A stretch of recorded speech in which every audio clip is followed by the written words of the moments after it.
Hey there, I'm Stephanie. I am a project coordinator for Adventures in Preservation, and welcome to our YouTube channel. So today I just wanted to spend a little bit of time in front of the camera answering some of the most common questions that we get asked from people thinking about coming on an AIP trip. In case you don't know who we are Adventures in Preservation, and we are a heritage travel charity. So what that means is we run volunteer vacations all over the world that basically combine travel and tourism with restoring a historic building and working on a live restoration project. So because traveling abroad can be daunting, and also because our model of travel is a little bit unusual, we frequently get questions from people who don't quite understand or who want to know a little bit more than the information listed on our website. So I thought it would be really effective for your time and ours if I go ahead and go through some of those frequently asked questions here on our YouTube channel. So by far the most frequently asked question we get runs something along the lines of, your trips look great, but I don't have any experience. That is totally fine. We understand, and our trips are designed for people who don't have experience. Ding! There you go. No, but seriously, basically our trips do involve some amount of physical labor or hands-on participation. And this could mean a whole range of different things. But basically, all of our projects are run by professional conservators and craftspeople. But these people are also chosen for their ability to lead and instruct. So as with any DIY or restoration or conservation project, there is a whole range of activities that need to be done. It's never ever going to be just one thing. And don't ever worry that you're going to be stuck doing just one thing the entire time. The people leading the work understand that you don't have any experience, and they want to work with you to make sure that you're working on things not only that you're capable of doing, but also things that you will enjoy and things that you're comfortable doing. If you're not comfortable getting up on a ladder or getting up on a scaffold, that is totally fine. And our project leaders will find things for you to do that don't push you beyond your boundaries. On the other hand, if you like a challenge, the complexity of the projects means that there is a whole range of ways that you can challenge yourself and learn new skills. And to be honest, you might be on the project long enough that you might have a chance to actually perfect some of those skills and pick up something that you never thought you'd be capable of doing otherwise. So another question we get is, what's included in the price? So the prices for every project are different, and this is because they reflect the specific needs and location of the project. No two projects are the same, no two projects will have the same location, accommodation, and material costs. But basically what's included in the price that you pay that's listed on our website is the following. You're going to get transportation to and from the worksite. You're going to get all your accommodation and all of your meals paid for. You will also be getting all of your personal protective equipment, anything that you need to be working on what is basically a live construction site. So basically your tools, your materials, your masks, your goggles, everything that you need to keep you comfortable and safe during the course of the project. Also included within the price is some of the cost of the project itself. The way we work is that we partner with charities around the world, and sometimes we go to places where there is no funding available, or the people that we're helping are only able to match our contribution in kind. So basically, when you come on a project with us, what you and we are bringing is actually a financial contribution to the cost of the project. Now that doesn't come in the form of cold hard cash, that comes in the form of purchasing the materials needed to carry out the project, whether that be tools or protective equipment, or things like stone or timber or glass or mortar. All of those things cost money, as well as the fee for the professional conservator who leads the work. So in addition to your transport, your accommodation, and your meals, the project price also reflects AIP's contribution to the actual physical cost that it takes to carry out a conservation project. So a question that is closely related to that one is something we also do get asked, and I want to address it honestly, which is, I thought these trips were about volunteering. Why do I need to pay? So yes, that is a valid question, because there are a lot of programs out there that do similar sort of things, but they do it for free or for very cheaply, or they do it under the system of a work exchange. So we can understand why it might seem counterintuitive to call it volunteering, but then ask you to pay money. So I hope that the answer to the previous question can come to bear a bit on the answer to this question, which is that basically when you're coming on an AIP trip, the fee you're paying is covering your accommodation and your food, but it's also covering the actual cost of the project itself. Because we're a charity and we partner with other charities, the participation of AIP is often the only thing that will get these projects off the ground. On our website, under each project details description, we have a breakdown of how exactly your fee is being spent. A portion going after making sure you are safe and comfortable and enjoying yourself, and a portion that is basically a charitable contribution making the project happen at all. Now, it's true, there are programs out there that do things like this or seem like this for free or almost nothing, but I want to remind you that when you come on an AIP project, we look after you. On some of these other work exchange programs, and I've been on some of them, I have slept on floors, I've slept in barns, I've slept in trailers. There are definitely good hosts out there, but with free programs, you really take your chances. With AIP, we look after you, and AIP representatives come with you on every single project. So you'll never find yourself in a foreign country alone. So that leads me to my next question, which is, what kind of accommodation will I have? Well, as I've maybe said, every single project is different. No two projects are the same. The type of accommodation you'll have will depend on the nature of the project. Many of our projects involve a homestay, and this is because the building that we're restoring actually belongs to local residents of the place we're visiting. So, if circumstances allow, we will actually be staying in the home and eating and living with the family that we're helping. In other situations, different circumstances prevail. So, for example, on our Bergie project in Scotland, the site that we were working on was actually on the grounds of a estate manor house. So our volunteers stayed in the manor house.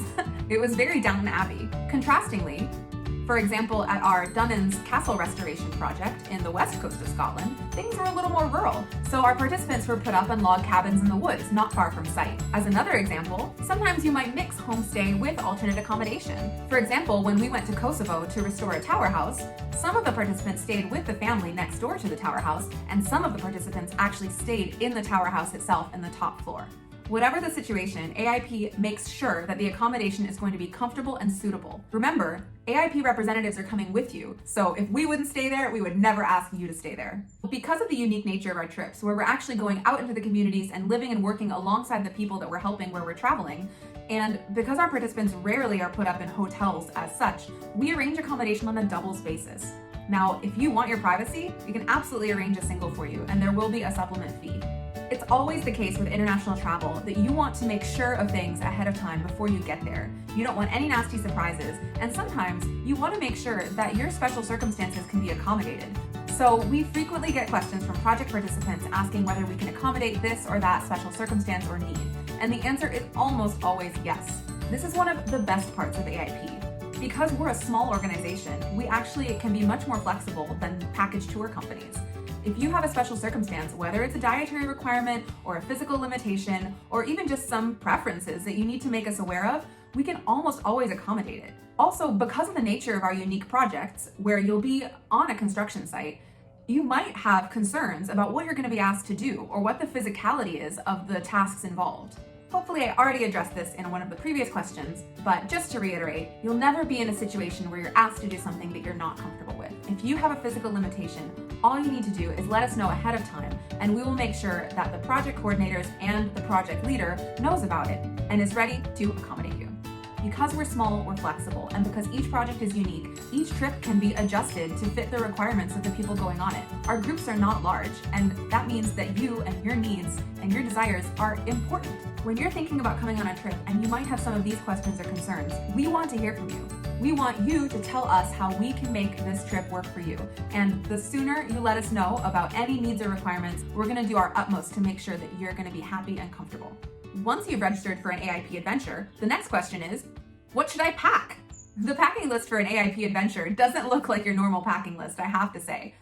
Because there is work and play involved, you might be wanting some unusual items that you wouldn't take on your normal package holiday. Every registration pack comes with a packing list that is designed both by AIP's coordinators and also by the people who are going to be leading the work, the people who know exactly where you're going to be going and what you're going to be doing and what you're going to need to wear and pack to be most comfortable. So in addition to those packing lists that come with every registration pack, we've also made a YouTube video to help you understand what sorts of things you generally want to bring on your AIP adventure. I'm going to link that down in the comment section, so go and check that out. So another common concern that people don't always feel brave enough to ask is, what if I get tired? Or what if I don't like the work? It is your vacation. We want you to have a good time. We are not there to be slave drivers, and we are not there to force you to do anything that you don't want to do. As I hopefully have addressed in a previous question, we try to make sure that any work that you're asked to do suits your abilities and your needs and your desires. But you know what? The things that you have an opportunity to do on an AIP project will normally be completely out of the range of your normal experience. And for this reason, it's perfectly understandable to feel tired or overwhelmed or just not feel like doing it one day. There is never ever a requirement to work when you don't want to work. It is your vacation. We want you to have a nice time. And because we're staying in great, wonderful cultural places, there will always be something else that you are able to do instead of working if you desire it. Whether that means enjoying the accommodation, soaking up the local flavor, hanging out with the family we're staying with, or taking a walk through the local village, or even making alternative arrangements if there's something in particular you want to see, we want to make that happen for you and we'll help that happen. So you should never worry about being bored or tired or overworked on an AIP trip. That is not the point. One of the first questions you might ask yourself after registering for an AIP adventure, you might look at the map and see that the project location site is quite far from the nearest airport or local hub. Not to worry, AIP gets you there. Included in your project fee is transportation to and from the site. If you're anything like me, often the farther you get from big cities and big airport sites, the more exciting things get. So mostly our sites tend to be in rural locations or in small towns. When you register, it will always be made clear where you're meant to get yourself to, and AIP will do the rest. We will get you from that major hub to the location site. One thing that's not included in the project price is the air travel. Now, this is a tricky one because a lot of package tours do include the air travel, but I'll say it again, we're not a package tour. There's a very good reason for this, and this is that frequently, people who come on AIP trips are coming from all over the world. And often, because we go to really exciting places, our participants frequently want to extend their trip a little bit, stay a little longer, explore a little more, or arrive ahead of time. So in order to allow this flexibility, allow you to explore, it's just not possible to include airfare with that. It's our experience that including the airfare and requiring our participants to be on a specific flight at a specific date and time just restricts your options in terms of your travel. And it keeps you from being able to stay longer and explore more, or come early, or come in your own way, or come from your own destination. Part of what makes Adventures in Preservation trips special is the flexibility and the freedom, and the connections you make along the way. And if we made everyone take the same exact flight at the same exact time, that wonderful freedom wouldn't be possible. So, the airfare is not included. We want you to get to us however you can by plane, train, or bus, whether it's from the States, whether it's from your home, whether you've been backpacking for a month before you got there, or whatever it is. We don't care how you get there. Just show up and we'll do the rest. This brings me on to my next and final question. What if I want to extend my trip? Well, this is a very, very common thing to do for AIP adventures. Most of our project participants either come early and explore beforehand, or they stay on afterward. And sometimes they stay on afterward without knowing that they were going to ahead of time. I can say from experience that it's a frequent occurrence on projects that you find that the people you've been on the project with are so cool and you're having such a great time, you don't want to go home and you don't want to separate. So often it's been the case that project participants will actually make plans with each other after the trip is over. I can think of instances where project participants who were strangers before the project ended up taking an extra week after the project was done and continuing to explore, or finding unique common interest and deciding that this was the time they were going to do it. Some of our trips actually have pre-planned optional excursions that we will put together for you because we know you're in such a cool place you're not going to want to leave. So examples of this I can think of include our trip to Ecuador in 2020, where we have a 3-day excursion to the Galapagos. One of our previous trips to Kosovo, we organized a 2-day extension to Macedonia. And also our trips to Scotland often come with an extra 2-day extension to explore the Isle of Skye. These are just a couple examples I can think of off the top of my head. If you have an idea for a trip extension and you want to tell us about it, please let us know, and it might be the next great adventure. So there are our most frequently asked questions that I can think of for an AIP trip. If you have any other questions, please feel free to get in touch with us. You can leave them in the comments below, or send us an email, or chat with us through Facebook, or message us on Instagram. There are a million ways to get in touch with us. We want to hear from you, and if you're thinking about an AIP trip and you have a question, you have a concern, you have a doubt, we want to know about it. So please get in touch with us. Like you, we live on the internet. We're here on our YouTube channel. If you found this information useful, or you want to know more about us or follow our adventures, please hit that subscribe button and ding that bell to get notifications for every time we upload a new weekly adventure. We're also very active on Facebook and on Instagram. And of course, you can always go to our website for the most up-to-date information about all our upcoming trips. That is www.adventuresinpreservation.org. So head to our website and register for adventure.